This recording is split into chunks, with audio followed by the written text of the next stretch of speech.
Chapter 16. I almost drowned once. I was never a very good swimmer.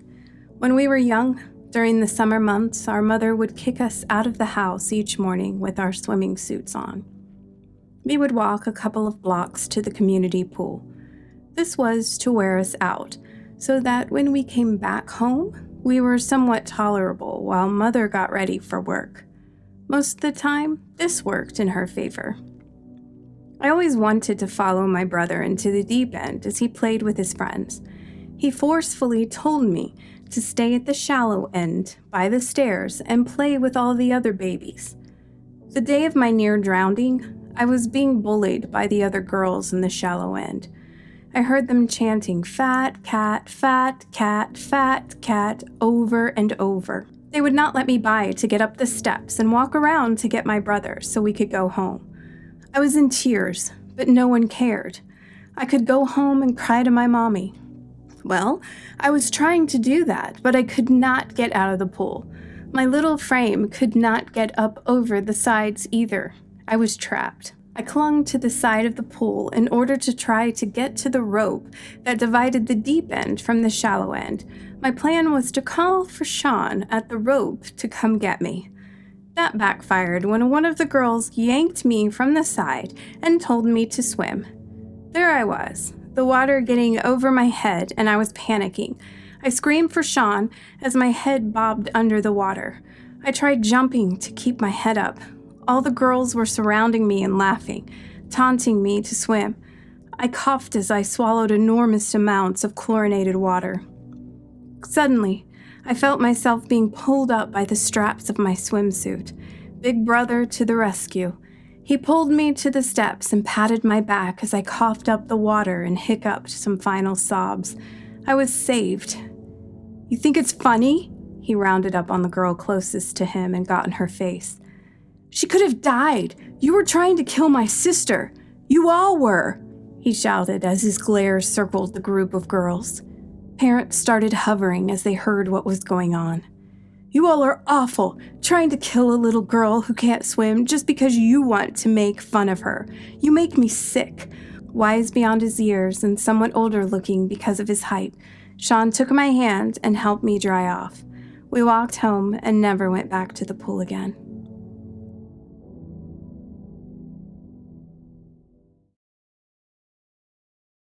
"Kathryn?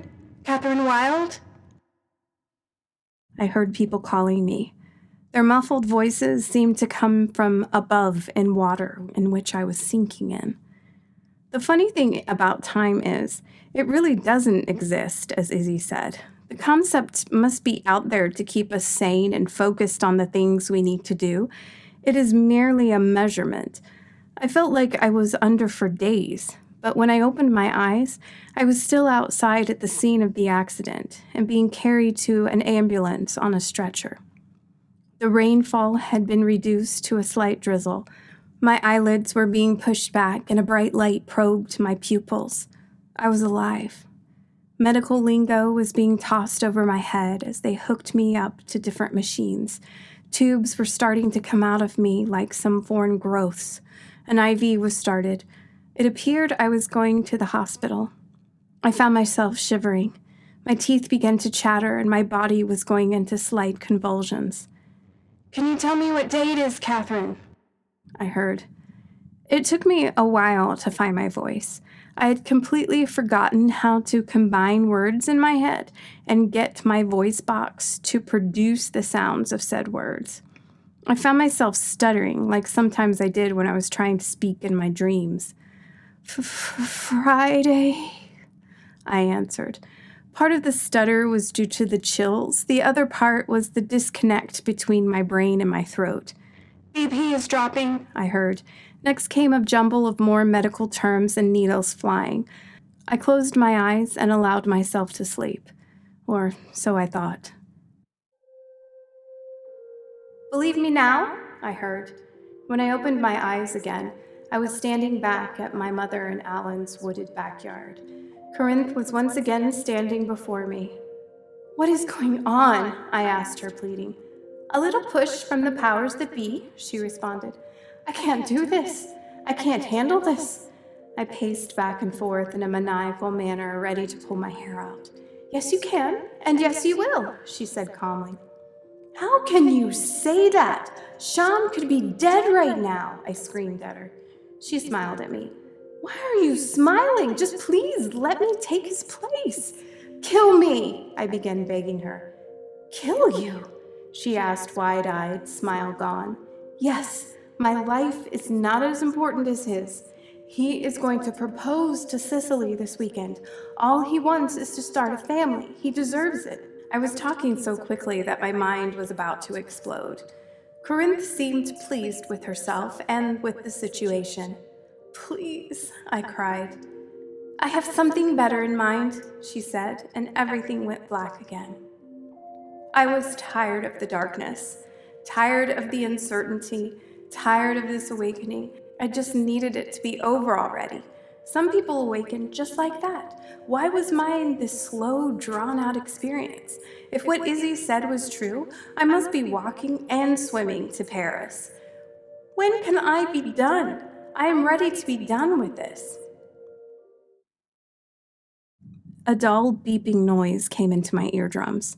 It was rhythmic. It was steady. I slowly became conscious of my body. I was incredibly sore. It hurt to breathe. My head was pounding.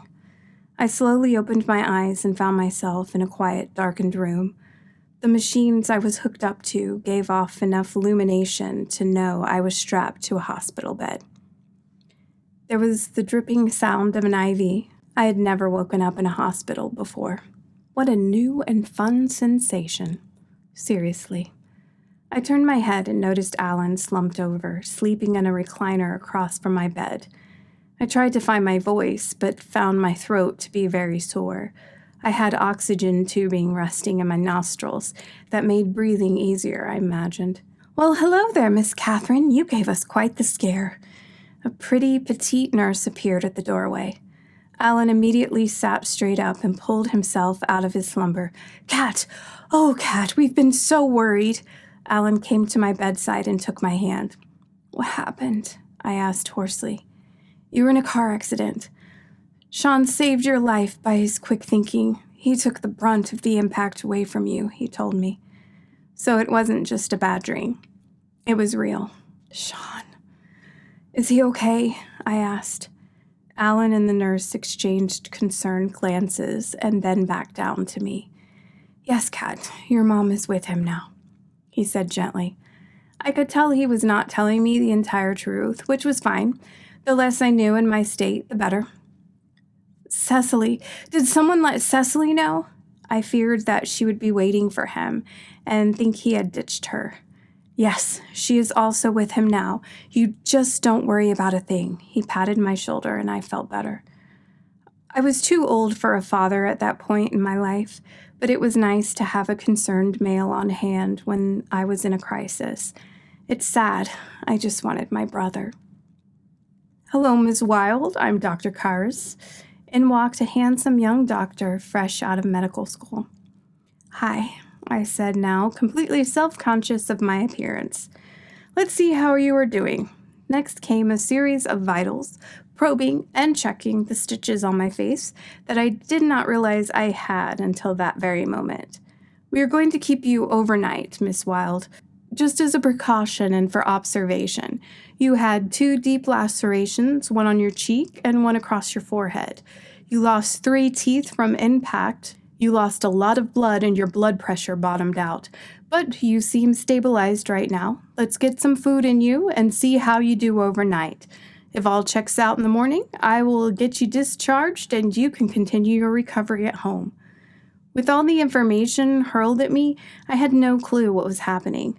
So, basically, I was ugly now. I lost teeth. It wasn't too visible like my front teeth, but still. My face was cut severely. I will have scars now for the rest of my life. As long as Sean was fine, I would learn to live with it. I had asked for my life to be taken instead of his. If this was how it was going to play out, then so be it. The doctor ordered me a vegan plate and continued his rounds. The nurse finished up switching out my IV bag before heading off to wait for my dinner to arrive. Alan and I sat in silence for a while before I spoke. He was going to propose to her this weekend, I said slowly, tears welling up in my eyes. I know, Kat, Alan said quietly. Why? Why is this happening when this is all he ever wanted? I pleaded with the ceiling. Maybe one of you had one last lesson to learn before he did, Alan suggested. Oh no, does that mean this is my fault? Did I cause the accident? I was starting to panic, and Alan came right back up to my side. No, Kat, no. He shushed me as I sobbed, trying to get me to remove the blame from myself. Things happen for a reason. The good thing is you are both alive. You both survived. Remember that, he told me. Survived. We both survived. We are going to live to tell our children and grandchildren about the time we survived a traumatic car accident together, and in the end, it brought us closer. Hey!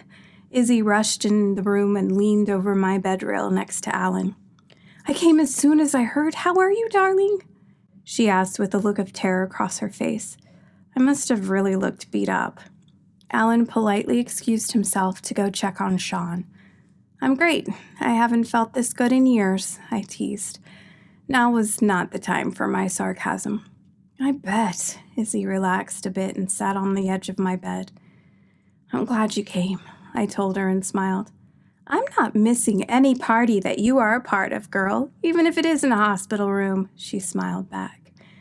I should be able to go home tomorrow if all goes well tonight, I told her. That's excellent, she beamed. I wonder when they will let Sean go. My thoughts were pouring out to my voice now that talking was somewhat easier. Hopefully soon. She got a sad, concerned look on her face, but quickly lightened her expression for my expense. He was going to propose to Cecily this weekend. That line seemed on repeat for me. No way, she was shocked. Yes, I have the ring in my purse, wherever they put it. I did a visual sweep of the room, turning up no purse. Cecily is going to be so surprised. I am sure after this weekend, she will be so relieved to have a wedding to plan, Izzy stated. I just want it all to go back to normal, I said and closed my eyes to keep from crying. It will, but it will be a new normal, and you will love it just as much. This will just make you even stronger, Izzy said. I wish I had that strength right now. I looked down, trying to wiggle my toes. Oh, but you do, she told me. She stood up and put a soft hand on my cheek. Strength in surviving that car accident, strength for ignoring your pain to worry about your brother, and strength that is making yourself walk out of here tomorrow. Never, ever underestimate your own strength, Izzy said as the nurse came in bringing my dinner. She stepped aside as the nurse set the tray on my over-the-bed table and began adjusting so I could sit up. I could feel the pain in my body now. Whiplash is no joke. When I was finally sitting up straight, she left me to my tray and Izzy. It was just a normal lunch date, just the two of us, although it was me just eating this bland concoction of broth, a jello-like substance, and toast. Still, I had not realized how hungry I was. Izzy kept it light and told me funny stories from the library and how her grandpa liked to cheat at chess. I enjoyed the light-hearted conversation. It kept my mind from the doom and gloom and focused on getting better. As visiting hours were coming to an end, my exhausted mother appeared in the doorway. Izzy took the cue to lean down and kiss me on the cheek before saying goodnight. Mother said nothing to me. She was too emotionally drained. She almost lost both of her children in one day. I welcomed the silence. She leaned down to kiss my forehead, careful not to disturb my stitches, and turned to sit down in the recliner as the nurse came to lower my bed, get me situated for sleep, and remove the tray before turning out the light. All of the people I loved made sure I was not alone.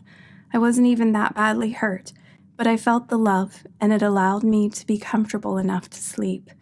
In my worst of times, I rested, knowing that I was loved, even by Sean, who I had no idea was on the floor below, fighting for his life.